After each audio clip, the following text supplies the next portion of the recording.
So a couple more things that we saw at Hot Chips that I want to touch on briefly that were just pretty cool. Um, as you know, I am a huge fan of the Cerebrus wafer scale architecture. We saw this at Tech Field Day. It really blew away everybody at an AI Field Day event. Well, Cerebrus is still trying to basically push this unique architecture with massive, massive chips, basically an entire wafer of AI focused processors. And now they've come up with a massive supercomputer based on their wafer scale architecture, too. This is not for everybody. In fact, it's not for many buddies, but I think that there were probably going to be some big buyers looking for the biggest, baddest AI supercomputer out there. And that's what Cerebrus is talking about. We've also talked quite a lot about RISC-V, so it was fun to see Sci-5 out there talking about their performance RISC-V core.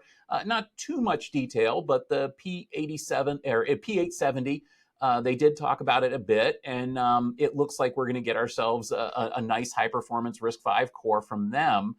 We also saw a company out there called Ventana talking about their Veyron RISC data center processor. Now, this is a 16-core RISC-V IP core. It's got basically kind of the features you would expect in a modern data center processor, but it uses RISC-V instead of ARM or x86. Be interesting to see where that goes. SK Hynix and Samsung were there talking about advanced memory technology that combines compute with memory. That's kind of cool. And Samsung's in particular piqued my interest because it's integrated with CXL as a compute and memory module combined. These are experimental, to say the least, but it shows the direction that companies in the memory space are going to integrate compute with memory. And then finally, I just got to talk about this. We talked a little bit about how Intel's E-cores are not hyper-threaded, their P-cores are. AMD has hyper-threading. There's hyper-threading and then there's, hyper, super duper threading. Intel showed this crazy processor that has 8 cores. And you're like, yeah, so what, 8 cores? Well, it's got 66 threads per core.